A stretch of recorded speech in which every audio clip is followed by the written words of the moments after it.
que alguém desestabilizou esse prédio. Que a pergunta era, explodiu algum gás que poderia...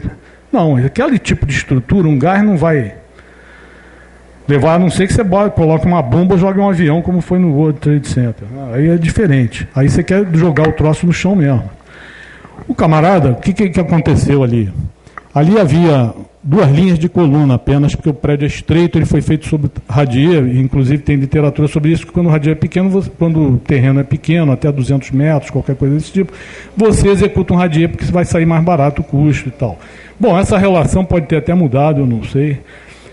O que ocorre é o seguinte, no 2º andar, houve uma obra no 3º andar que essa mesma empresa fez, porque ela já tinha comprado ou locado esse andar, e o Paulo Renha exigiu na época que eles apresentassem um engenheiro, que inclusive aparece na reportagem a imagem desse engenheiro dizendo, olha, esse prédio, as paredes, ele bota até a mão nas paredes, as paredes não são elementos estruturais aqui. O prédio, quando ele é erigido, ele não é erigido com a parede, ele foi erigido, fica aquele esqueleto todo de concreto, depois o pessoal vem e faz o fechamento. Né? Aí a gente ouve muita besteira, porque a mídia coloca coisas de frente para a população, como, por exemplo, ele cortou a parede, então ele... Veio um médico falar sobre isso. Eu achei aquilo, sabe, o cúmulo do disparate, tá entendendo? Mas ocorre que o prédio, quando desabou, quando veio o colapso, aí a mídia começou a mostrar. E o que acontece? O Paulo Renha era advogado, era administrador de imóveis ali no centro da cidade. E isso foi colocado por ele na imprensa. Ele falou, olha, eu não vou brigar até o fim, porque eu vou provar a minha inocência, porque ele só não sei como é que ficou a situação, porque eu não faço perícia, a gente só faz o trabalho de caráter preventivo, assim como é a lei da autovistoria, entendeu? É importante eu colocar isso aqui, porque você colocou uma coisa que, na realidade, quando o Silvio apresentou aqui, até uma imagem gentilmente cedida pelo Antero, ele mostrou que 70% do problema é de manutenção. Então você chega num prédio, você vê que o cara não tomou os cuidados com aquela edificação. Aí você vai me perguntar, o concreto não é eterno, por definição. E se você ainda deixa que ele, na maresia e na situação de agressividade, permite que isso venha a corroer as ferragens, por ser um concreto armado, ele vai sofrer o quê? Um desgaste, uma dilapidação da estrutura. Agora, esse é um problema que eu acho que tem que ser cuidado na hora que faz a vistoria. É claro que o camarada que cobra R$400 para assinar um troço desse, ele está ávido a se dar mal. E quanto à corresponsabilidade, e aí eu queria fazer uma pergunta ao Silvio, por exemplo, quando vocês falaram sobre o prazo, disseram, o prazo, né, o colega aqui falou, que é arquiteto, o prazo desse negócio e tal. Eu ia perguntar para o Silvio o seguinte, e os imóveis públicos, Silvio, eles serão realizadas as vistorias no prazo? Veja que eu provoco. Bom, eu acho que já tinha falado sobre isso. Na verdade, o imóvel público está na mesma condição que o imóvel tombado, está na mesma condição que o imóvel particular. Infelizmente sou eu que sou funcionário público também. Quer dizer, mas estão todos na mesma obrigação. A resposta é essa, né? O que está sendo feito na prefeitura até ontem eu participei de uma reunião junto com o pessoal da Casa Civil. O que está se pretendendo é que essas vistorias nos imóveis públicos sejam feitas pelos próprios funcionários da prefeitura, né, mediante pagamento e desconto de ART, tudo isso. Não sei se pode, se não pode, quem vai dizer isso é o Conselho, né? Enfim, mas a ideia da Prefeitura, assim como a gente já faz isso com vistoria para financiamento de Preve-Rio, que também é feita pelo profissional da Prefeitura, e vistoria de mais-valia, é abrir para esses profissionais fazerem essa vistoria. Isso é uma ideia que ontem eu participei da primeira reunião sobre isso, não sei se vai adiante ou não, tá? Mas, assim, voltando a pergunta, os imóveis públicos, seja ele federal, estadual, municipal, eles estão na mesma obrigação que qualquer outro imóvel perante essa lei. Posso falar? Posso? Bom, não é nada disso aí. Voltando A prefeitura vai estabelecer um modelo para esses laudos? Não, eu acho que... Eu pergunto por lá. que isso? Por quê? Chegando lá um laudo, tá, que não tenha incluso alguma coisa, ela pode simplesmente dizer, não, volta isso aí porque está faltando isso aqui. O que tem que estabelecer dentro disso? Olha só, vou porque eu trato repetir... mais da empresa, a parte de Está ótimo. administrativa. É que eu já falei sobre isso, vou falar de novo. A prefeitura não fez e não fará modelo de laudo, nem itemização de laudo. Não é essa a competência da prefeitura fazer isso. Falou. E segundo, a prefeitura não vai receber o laudo. Quem recebe o laudo é o proprietário responsável pelo imóvel. O que a gente vai receber na prefeitura é um comunicado do resultado do laudo. Exatamente, é isso que eu quis dizer. Desculpa, eu falo. Mas é só palavra. isso. Tá. Não tem o que comparar. O comunicado aí está pronto. Ou está adequado, ou você está pedindo prazo para necessidade. Cada um faz do seu jeito. Bota os itens que quiser. Cada um faz o laudo da forma que melhor lhe convier. Sim, cada um vistoria o que acha que deve ter. Gestão financeira e administrativa. Exatamente da isso. empresa, tá tudo comigo. Eu precisava desse dado para saber. Não, é exatamente então, isso. O historiador bota o que ele quiser, o que ele achar, e o que ele também viu lá, ele pode botar também.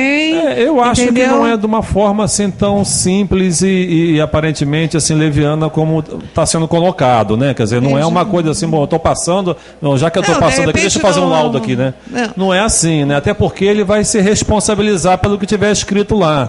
Assim, eu acho pouco provável que alguém faça desta forma. Pode existir quem faça desta forma, pode existir e existe gente para tudo nessa vida. Claro, existe. Né? E aí ele vai ter que arcar com as consequências de ter atestado alguma coisa que sequer ele foi, por exemplo. Bom, então, mas não acho que isso seja a maioria. Respondendo a sua pergunta, não existe o padrão, né? Não é a minha pergunta. Respondendo a sua pergunta. Mesmo que se ache um erro da... A gente não tem esse padrão na prefeitura, não existe esse padrão em norma técnica e a prefeitura não fez até agora esse padrão e eu acho que não fará esse padrão.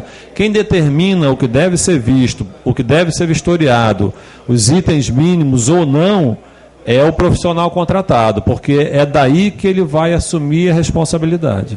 E entrando numa exigência na vistoria, tá? Ele constatou, tá? Algo lá irregular, alguma coisa que precisa. Ela aceita também o laudo aquele só com essa observação aí? Ela aceita o laudo da vistoria com essa observação de que tem um problema sério, de que existe isso? Ou ela tem que padronizar isso? Não. Então não tem nada padronizado, é isso que eu quero saber. Não existe nada padronizado, né? Não, o que tem padronizado é o comunicado que vai ser enviado para a prefeitura. Isso está padronizado. Ou a edificação está adequada, ou não está adequada e necessita de prazo. Isso foi o que a gente padronizou. Tá? Tudo que está no site está padronizado. Tá? Agora, o que é trabalho que não é da prefeitura, que é trabalho particular, aí cada um vai determinar o padrão que lhe cabe melhor. Sim, mas a minha pergunta foi indo algo para a prefeitura, se ela exigiria, então tem que botar dentro do não, eu já disse que o laudo não vai para a prefeitura. O que vai para a prefeitura é um comunicado do resultado do laudo. Da vistoria, do laudo, exatamente, isso que eu quero dizer. Indo lá, ela não estabelece um padrão. Isso já está pronto no site, eu mostrei aqui, eram aqueles dois botões de adequado ou com obras, necessidade de realização de obra. Entendi, muito porque só tem essas duas possibilidades. Né? No final da vistoria, ou a edificação está adequada, não preciso fazer nada, ou eu vi que precisa executar determinados serviços. Aí o que eu estou comunicando ali é a necessidade da execução desse serviço. Não existe uma terceira hipótese.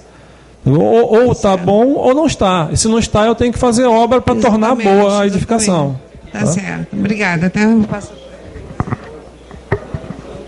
Você já falou demais. Não, só a última vez, te prometo, a última vez. Não, olha aqui, ó, é uma coisa muito importante, olha só. Pelo que eu já estou vendo, pelas vistorias que estão sendo feitas, eu não vou entrar em detalhe de preço de vistoria, tá? Mas os valores baixíssimos, que uma vistoria completa chega só ao preço da minha vistoria elétrica. A única pergunta que eu quero fazer à prefeitura, eu gostaria que isso fosse levado, porque eu acho que isso que é importante. Essa autovistoria, o objetivo dela é para que os prédios somente entreguem os laudos e aí já fica resolvido o problema, ou será para resolver realmente os problemas que vêm acontecendo aí há anos e anos? Porque, como ele falou, a vistoria tem que ser bem detalhada, e os custos são altos, não são custos das vistorias que estão sendo cobrados. E os síndicos, eles não gostam de gastar dinheiro. O condomínio gosta, nós não gastamos. Exatamente. Então, o que vai acontecer? Todo mundo vai fazer uma vistoria para inglês ver e os problemas vão continuar acontecendo. Eu acho que esse não é o objetivo da prefeitura. Então, eu acho que isso aí vai ter que ser mais esclarecido. Isso já... Falou quem? Basicamente já respondi. Gilberto Pinto. Olha, vamos voltar aqui na nossa sistemática mista de ler também, de fazer pergunta também nos papéis. Aqui tem Eduardo P. Ringest. Ele quer dar 2 depoimentos. Gostaria de dá-los. 1. Obras internas, placa externa, controle do síndico e profissional responsável. 2. Estoque de bujões no subsolo. Andraus, Renha, Liberdade. Deixa eu ver se eu consigo responder a pergunta do senhor, né? Só quer falar? Então... Não, eu quero fazer pergunta agora, era o mesmo assunto, tá? Não é pergunta, são coisas que ficaram... É um caso que aconteceu. Mas causa é causa. Qual é a primeira? Desculpe, eu estou com a dor de cabeça do cão. Não, eu vou falar rapidamente o seguinte. Bom, primeiro eu vou falar do caso do Liberdade, né? Eu, por acaso, morei num apartamento administrado pelo pessoal do Renha, e a filha dele, até que tratou do assunto, é um pessoal impecável. O velho Renha, que eu conheci, foi um pessoal impecável, apesar de não conhecer. E uma coisa eu estranhei. Quando eu vi aquele edifício cair, me parece que foram 3 edifícios que sumiram no chão. Um edifício de 10 andares que sumiu no chão. Quando eu olhei, tinha uma coisa que eu não sabia. Tinha uma ventilação do metrô.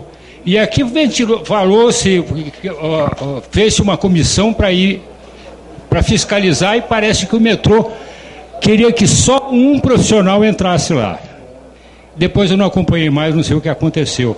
É uma interrogação para saber por que era uma pessoa, o metrô só permitia uma pessoa, um profissional entrar, e o que tinha lá embaixo.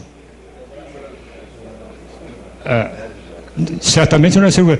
O que me pareceu daquilo, quando eu vi o edifício antes, é que sumiu, 3 edifícios ficaram no chão, praticamente, a estrutura inteira.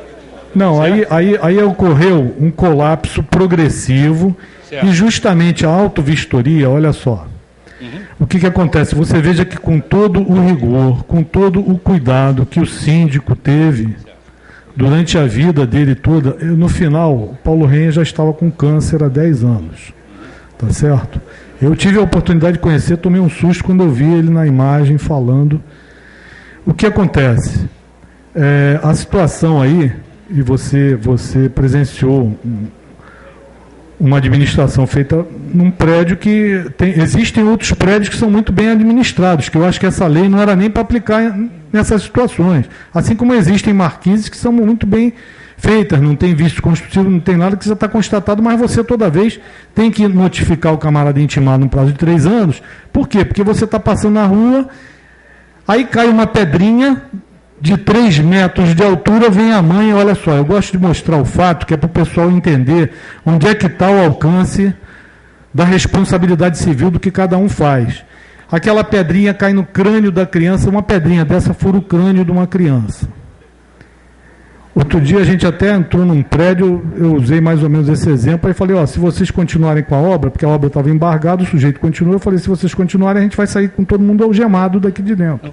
Perdão. Porque é uma situação de desobediência. O que a autovistoria vai criar é uma cultura.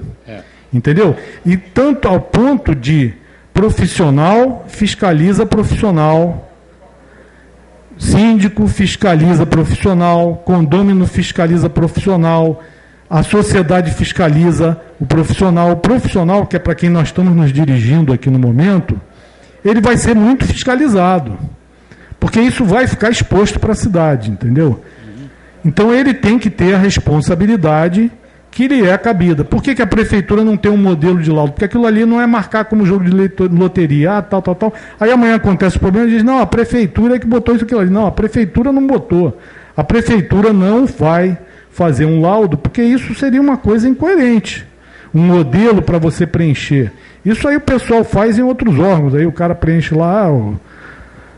É isso que sabe, anula a capacidade do profissional mostrar por que ele vai fazer uma vistoria. Essa vistoria ele vai cobrar 20 mil, por quê? Porque ele chega lá, o prédio tem 20 mil metros quadrados, ele quer cobrar 1,20 por metro quadrado que ele vai vistoriar. Isso pode cobrar 2, pode cobrar quanto ele... Agora, a população tem que entender que ela tem que fazer a parte dela. A prefeitura não é quem vai fazer a denúncia, é a população quem denuncia. Não, no caso, a dúvida que me ficou foi o seguinte: por que o metrô queria só uma pessoa que fosse acompanhada? Isso, infelizmente, a gente Não, a dúvida é no que ficou aquilo, porque queriam mandar uma comissão, vários... Mas isso, infelizmente, não é o objeto aqui da palestra, a gente sequer trabalha no metrô. Me pareceu estranho. Sim. Certo.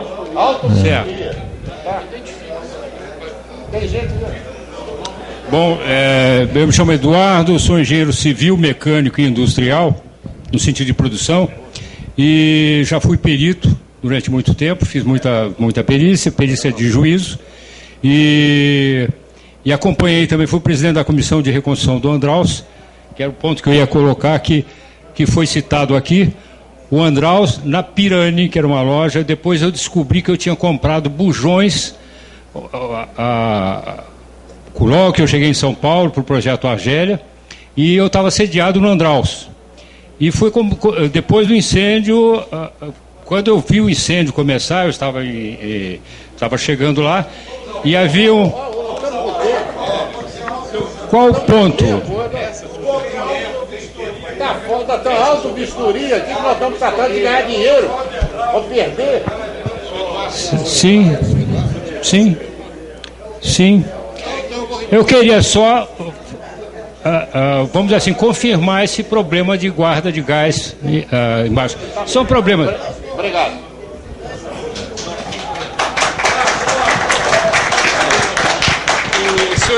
O senhor Eduardo tinha feito a pergunta que eu tinha lido anteriormente, né? Justamente obras internas, placas externas, controle do síndico ou profissional responsável, estoque de bujões no subsolo, que é o Andraus, que ele acabou de citar aí. Tá ótimo. Só para enfim, né, tratar essa questão levantada pelo senhor Eduardo aí, que já foi levantado aqui no prédio que explodiu por causa do bujão de gás no subsolo. Aquele filmezinho que passou, que é engraçado, do pessoal do Fumar, né, aquilo mostra a má utilização